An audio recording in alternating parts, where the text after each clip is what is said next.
जय शिवराय मित्रांनो मागेल त्याला सोलर याचबरोबर मेडाच्या अंतर्गत सोलर पंपासाठी अर्ज केलेल्या पेमेंट केलेल्या वेंडर सिलेक्शन झालेल्या याचबरोबर वर्क ऑर्डर निघालेल्या परंतु अद्याप ही सोलर पंपाचं इन्स्टॉलेशन न झालेल्या शेतकऱ्यांसाठी एक अतिशय दिलासादायक असा अपडेट आहे। मित्रांनो सोलर पंपाच्या उभारणीला वेग येईल अशा प्रकारचा एक महत्त्वाचा असा निर्णय राज्य शासनाच्या माध्यमातून घेण्यात आलेला आहे आणि याच्याच संदर्भातील दोन महत्त्वाचे असे जी.आर.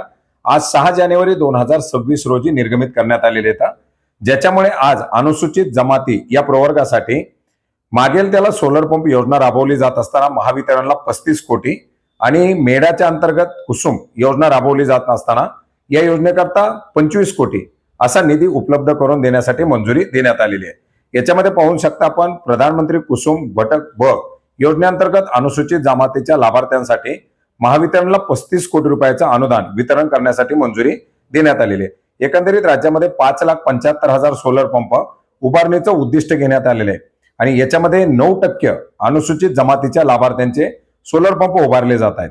याच्यापैकी आपण जर पाहिलं तर महावितरणच्या माध्यमातून जवळजवळ 22,057 सोलर पंप स्थापित करण्यासाठी मंजुरी देण्यात आलेली आहे आणि याच लाभार्थ्यांसाठी 110 कोटी रुपयाच्या निधीची मागणी ही महावितरणच्या माध्यमातून करण्यात आलेली होती, ज्याच्यापैकी काही निधीचं यापूर्वी देखील वितरण करण्यात आलेले आहे आणि याच्यासाठी आवश्यक असलेल्या निधी याचबरोबर मागणी असलेला निधी म्हणून 35 कोटी रुपयाचा निधी हा महावितरणला उपलब्ध करून देण्यात आलेला आहे।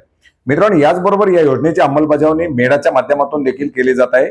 मेडाच्या माध्यमातून लावल्या जाणाऱ्या सोलर पंपापैकी 9% सोलर पंप हे अनुसूचित जमातीच्या लाभार्थ्यांना दिले जातात, ज्याच्यामध्ये 14,118 सोलर पंप हे अनुसूचित जमातीच्या लाभार्थ्यांना उपलब्ध करून देण्यात आलेले आहेत। याच्यासाठी जवळजवळ 207 कोटी रुपयाच्या निधीची आवश्यकता होती।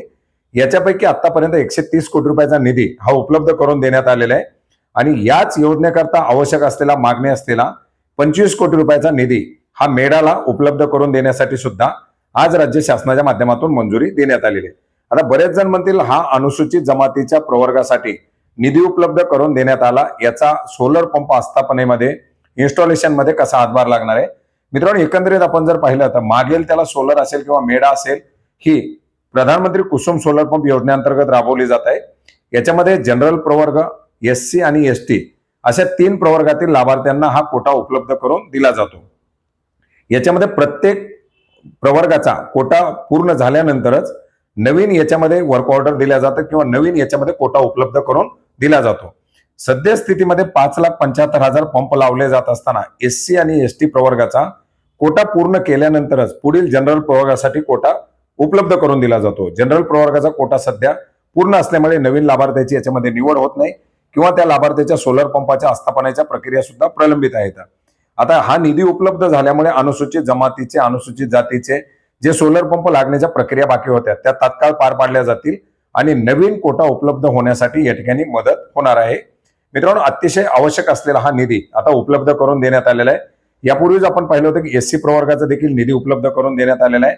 ओपन प्रवर्गाचा ऑलरेडी निधी उपलब्ध आहे, त्याच्यामुळे याच्या अंतर्गत आता कुठल्याही प्रकारची अडचण नाही आणि आता या अनुसूचित जमाती प्रवर्गातील सोलर पंप लागल्यानंतर जो काही पुढील कोटा असेल, पुढील आवश्यक असलेला जो काही सोलर पंपाची मागणी असेल ती उपलब्ध करून दिली जाईल आणि जे काही सोलर पंप सध्या लागत आहे त्याच्या अंमलबजावणीला त्याच्या उभारणीला देखील निधीची उपलब्धता झाल्यामुळे वेग येणार आहे।